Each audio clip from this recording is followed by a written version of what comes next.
வணக்கம். இன்றைக்கி நம்ம பார்க்க போகிற சமையல் ஒரு 2 வகையான லஞ்ச் பாக்ஸ் ரெசிபி தான் பார்க்க போகிறோம். ரொம்ப ஈஸியாகவும் இருக்கும். பசங்களுக்கு இது மாதிரி கொடுத்திங்கன்னா விருப்பப்பட்டு சாப்பிடுவாங்க. ஸோ வாங்க இந்த அருமையான 2 லஞ்ச் பாக்ஸ் ரெசிபியும் எப்படி செய்யலாங்கிறத பார்க்கலாம். இப்போ ஒரு பேன் எடுத்துக்கலாம். இது வந்து தேவையான அளவுக்கு நெய் சேர்த்துக்கலாம். இது வந்து லஞ்ச் பாக்ஸ் ரெசிபிங்கிறதுனால பசங்களுக்கு கொடுக்குறது, அதனால் தாராளமாகவே நெய் சேர்த்துக்கலாம். இப்போ இதில் ஒரு 2 டீஸ்பூன் அளவுக்கு ரீஃபைண்ட் ஆயில் சேர்த்துக்கலாம். எண்ணெய் நல்லா சூடாயிருச்சு. ஒரு டீஸ்பூன் போல் சோம்பு சேர்த்துக்கலாம். ஒரே ஒரு பிரியாணியில் சேர்த்துக்கலாம். மெஷரிங் கப்பில் 1/4 கப் அளவுக்கு சின்ன வெங்காயம் கட் பண்ணதை சேர்த்துக்கலாம். இதுக்கு பதிலாக பெரிய வெங்காயம் நறுக்கிறதுனால நீங்கள் நறுக்கி சேர்த்துக்கலாம். இப்போ வெங்காயம் வதங்கிட்டு இருக்கும்போது சும்மா ஒரு பிடி அளவுக்கு புதினா கொத்தமல்லி சேர்த்துக்கலாம். இப்போ இதில் இஞ்சி பூண்டு வெங்காயம் அரைச்சதை சேர்த்துக்கலாம். இது வந்து ஒரு 1.5 டேபிள் ஸ்பூன் அளவு இருக்கும். நான் கொஞ்சம் தண்ணி விட்டு அரைச்சதுனால கொஞ்சம் நிறைய தெரியுது. இப்போ இதையும் சேர்த்து பச்சை வாசனை போக வதக்கி விட்டுக்கலாம். இப்போ அது இஞ்சி பூண்டு பேஸ்ட் நல்லா வதங்கிடுச்சு. இப்போ பொடியெல்லாம் சேர்த்துக்கலாம். 1 டீஸ்பூன் தனியாத்தூள், 1.5 டீஸ்பூன் மிளகாத்தூள், 1 டீஸ்பூன் கரம் மசாலா, 1/4 டீஸ்பூன் மஞ்சள்தூள், இது எல்லாத்தையும் சேர்த்துக்கலாம். இப்போ மீடியம் சைஸாக ஒரு தக்காளி மெஷரிங் கப்பில் ஒரு 1/2 கப் அளவுக்கு இருக்குது. இதையும் சேர்த்துக்கலாம். இந்த தக்காளி நல்லா மசிஞ்சு வர அளவுக்கு வதக்கி விட்டுக்கலாம். இப்போ இந்த மசாலாக்கு தேவையான உப்பு சேர்த்துக்கலாம்.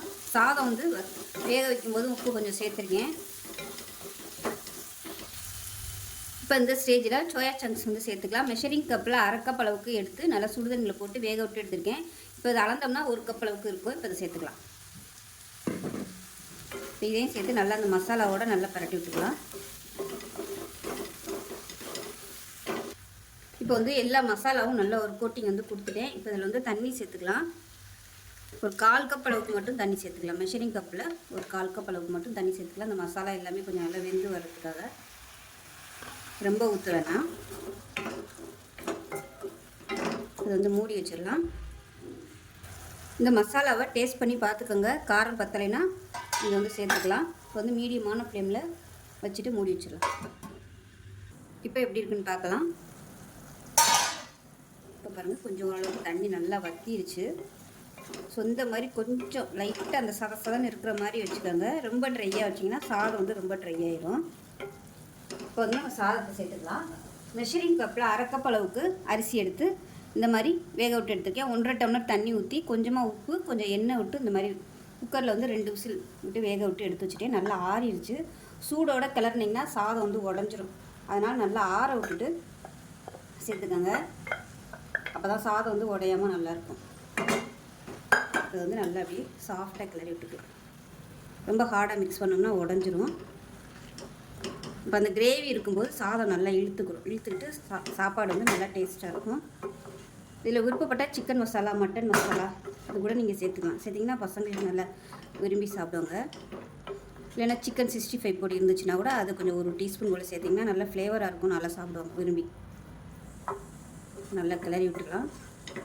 இப்போ எல்லாமே நல்லா மிக்சிங் ஆகிற மாதிரி கிளறி விட்டுட்டு ஒரு 1/4 டீஸ்பூன் போல் லெமன் ஜூஸ் சேர்த்துக்கலாம். சும்மா கொஞ்சமாக மேலாப்பில் சேர்த்துக்கணும். புளிப்பு டேஸ்ட்டை பார்த்துக்கிட்டு சேர்த்துக்கோங்க. நாட்டு தக்காளியாக இருந்துச்சுன்னா உங்களுக்கு லெமன் ஜூஸ் வந்து தேவையில்லை. பெங்களூர் தக்காளியாக இருந்தால் புளிப்பு கம்மியாக தான் இருக்கும். பார்த்துக்கிட்டு நீங்கள் சேர்த்துக்கோங்க. அவ்வளோ. இப்போ நல்லா அமுக்கி விட்டுலாம். அமுக்கி விட்டு கொஞ்சம் அப்படியே தம்மாகட்டும். அடுத்து நல்லா குறைச்சி வச்சிடலாம். ஓரம்னா நல்லா எடுத்து அமுக்கி விட்ருங்க. எடுத்து விட்டுட்டு மூடி வச்சிடலாம். ஒரு 5 நிமிஷம் அப்படியே தம்மாகட்டும். சாதம் வந்து சூடு ஏறணும். இப்போ ஒரு 5 நிமிஷம் ஆயிடுச்சு. எடுத்துடலாம். அவ்வளோதான். நல்லா ஆவி வந்துருச்சு. கேஸ் அமர்த்திடலாம். அமர்த்தி விட்டு மறுபடியும் ஒரு மிக்ஸி கொடுத்துக்கலாம்.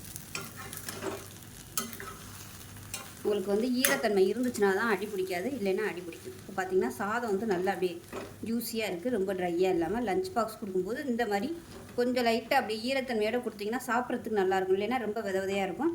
இந்த சோயா சங்க்ஸ் வந்து நைட்டே நீங்கள் வேக விட்டு ஒரு டப்பாவில் எடுத்து வச்சுக்கிட்டிங்கன்னா காலையில் செய்கிறதுக்கு ரொம்ப ஈஸியாக இருக்கும். டேஸ்ட்டும் சூப்பராக இருக்கும். ஸோ லஞ்ச் பாக்ஸ் இது மாதிரி செஞ்சு கொடுத்துட்டு எப்படி வந்துச்சுங்கிறத சொல்லுங்கள். வீடியோ பிடிச்சின்னா லைக் பண்ணுங்கள், கமெண்ட் பண்ணுங்கள், சேனலை சப்ஸ்கிரைப் பண்ணுங்கள், பக்கத்தில் பெல் பட்டனையும் ப்ரெஸ் பண்ணுங்கள். நன்றி. இப்போ ஒரு மிக்ஸி ஜார் எடுத்துக்கலாம். இதில் வந்து ஒரு 5-6 பீஸ் இஞ்சி சேர்த்துக்கலாம். அதே போல் ஒரு 4 பல் பூண்டு சேர்த்துக்கலாம். பெரிய பல்லாம் 4 சேர்த்துருக்கேன். கொஞ்சமாக ஒரு 5-6 முந்திரி பருப்பு சேர்த்துக்கலாம். இது கூடவே 10 சின்ன வெங்காயம் தோல் உரிச்சதை சேர்த்துக்கலாம். இது கூடவே சின்னதாக 2 துண்டு பட்டை சேர்த்துக்கலாம். அது கூடவே ஒரு ஏலக்காய், ஒரு 3 கிராம்பு சேர்த்துக்கலாம். இப்போ இதை நல்லா அரைச்சிட்டு வந்துட்டு பார்க்கலாம். ஒரு கடாய் எடுத்துக்கலாம். இதில் வந்து ஒரு 3 டீஸ்பூன் அளவுக்கு எண்ணெய் விட்டுக்கலாம். பன்னீர் வந்து நம்ம ஃப்ரை பண்ணி எடுக்க போகிறோம். ரொம்பவும் நம்ம எண்ணெய் ஊற்றி மசாலா போட்டோம்னா அந்த மசாலாவிலே வந்து அந்த எண்ணெயிலே மசாலா வந்து ஊறிடும், பன்னீரில் வந்து வராது. அதனால் கொஞ்சமாகவே எண்ணெய் விட்டுக்கலாம். இப்போ இதில் ஒரு 200 கிராம் அளவுக்கு நான் பன்னீர் எடுத்திருக்கேன். இப்போ இதில் வந்து மிளகாத்தூள் சேர்த்துக்கலாம். 1 டீஸ்பூன் போல் மிளகாத்தூள், 1/4 டீஸ்பூன் போல் உப்பு சேர்த்துட்டு நல்லா அப்படியே பரட்டி விட்டுக்கலாம். நல்லா அந்த மாதிரி குலுக்கி விட்டுக்கோங்க. இப்போ எண்ணெய் நல்லா சூடாகிடுச்சு. இந்த பன்னீர் வந்து இதில் போட்டு நம்ம ஃப்ரை பண்ணி எடுத்துக்கலாம். பன்னீர் வந்து எவ்வளோ நாளும் சேர்த்துக்கலாம், உங்களோட விருப்பம் தான். நான் வந்து இன்றைக்கி 200 கிராம் அளவு தான் எடுத்திருக்கேன். இப்போ வந்து நல்லா ஃப்ரை ஆகிடுச்சு. இந்த மாதிரி நல்லா கோல்டன் கலரில் ஃப்ரை பண்ணி எடுத்துக்கலாம். இப்போ தனியாக ஒரு பிளேட்டுக்கு மாற்றிக்கலாம். இப்போ ஒரு குக்கர் எடுத்துக்கலாம். நல்லா ஒரு 2 டீஸ்பூன் அளவுக்கு நெய் சேர்த்துக்கலாம். இப்போ 2 டீஸ்பூன் அளவுக்கு ரீஃபைண்ட் ஆயில் சேர்த்துக்கலாம். இது வந்து சின்ன ஸ்பூன்றதுனால நான் வந்து ஒரு 3 ஸ்பூன் அளவுக்கு விட்டு. இப்போ எண்ணெய் சூடாகவும் ஸ்பைசஸ்லாம் நம்ம போட வேணும்னு அவசியம் இல்லை. இஞ்சி பூண்டோட போட்டு அரைச்சிட்டோம். அதனால் புதினா மட்டும் சேர்த்துக்கலாம். எண்ணெயில் வதக்கிட்டோம்னா நல்லா சுருங்கிடும். புதினா கொத்தமல்லி சேர்த்துக்கலாம். இது கூடவே நீளமாக நறுக்குன பெரிய வெங்காயம் சேர்த்துக்கலாம். இந்த வெங்காயம் நல்லா செவந்து வரட்டும். இப்போ பாருங்கள், வெங்காயம் நல்லா வதங்கிடுச்சு. இதில் வந்து ஒரு 1/2 டேபிள் ஸ்பூன் அளவுக்கு மிளகாத்தூள் சேர்த்துக்கலாம். அந்த எண்ணெயிலே லேசாக வதக்கி விட்டுக்கலாம். நல்லா வதக்கி விட்டுட்டு நம்ம அரைச்சி வச்சுருக்கிற இஞ்சி பூண்டு பேஸ்ட்டாக சேர்த்துக்கலாம். அடுப்பு வந்து நல்லா மீடியத்திலே வச்சுக்கோங்க. நல்லா வதங்கிடுச்சு. நம்ம அரைச்சி வச்சுருக்க இஞ்சி பூண்டு பேஸ்ட்டாக சேர்த்துக்கலாம். இஞ்சி பூண்டு, வெங்காயம், பட்டை, கிராம்பு இதையும் சேர்த்து நல்லா வதக்கிக்கலாம். நல்லா எண்ணெய் பிடிச்சி வரணும். அடுப்பு மீடியத்தில் வச்சு வதக்கி விட்டுக்கோங்க. லைட்டாக அடிப்பிடிக்கிற மாதிரி இருந்துச்சுன்னா எண்ணெய் ஊற்றிக்கலாம். இப்படி இல்லைன்னா லைட்டாக தண்ணி ஊற்றிக்கோங்க.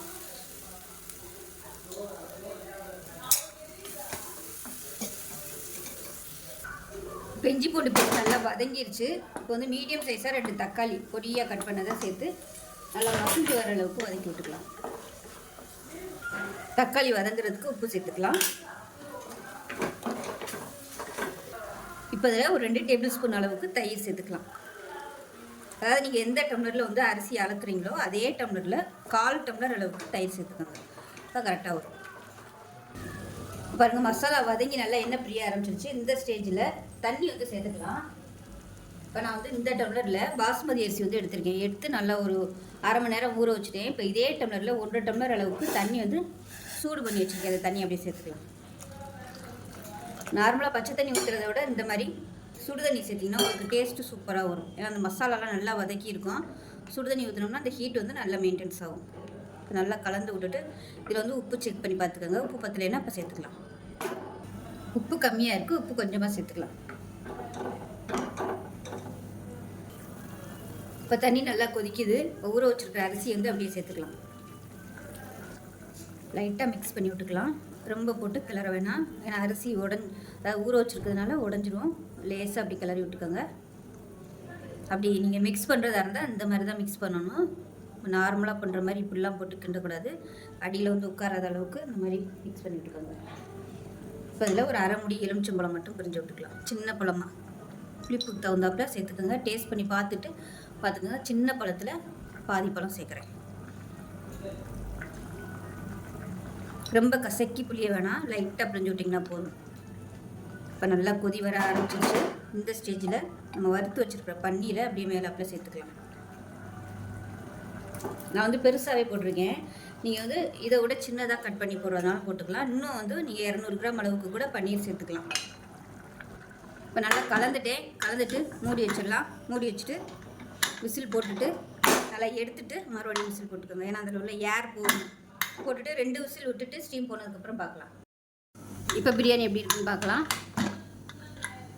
பாருங்கள், நல்லா சூப்பராக வந்துடுச்சு. அதை வந்து மிக்ஸ் பண்ணி விட்டுக்கலாம்.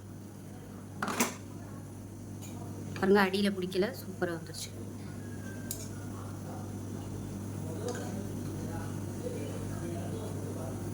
வந்து நல்லா உடச்சி விட்டுக்கலாம். ஆறுச்சுன்னா நல்லா உதிரி உதிரியாக வந்துடும். ஸோ அவ்வளோதான், அருமையான கமகமன் மணக்கிற பன்னீர் பிரியாணி ரெடி ஆயிடுச்சு. செஞ்சு பாருங்கள். செஞ்சு பார்த்துட்டு எப்படி வந்துச்சுங்கிறத சொல்லுங்கள். வீடியோ பிடிச்சினா லைக் பண்ணுங்கள், கமெண்ட் பண்ணுங்கள், சேனலை சப்ஸ்கிரைப் பண்ணுங்கள், பக்கத்தில் உள்ள பெல் பட்டனையும் ப்ரெஸ் பண்ணுங்கள். நன்றி.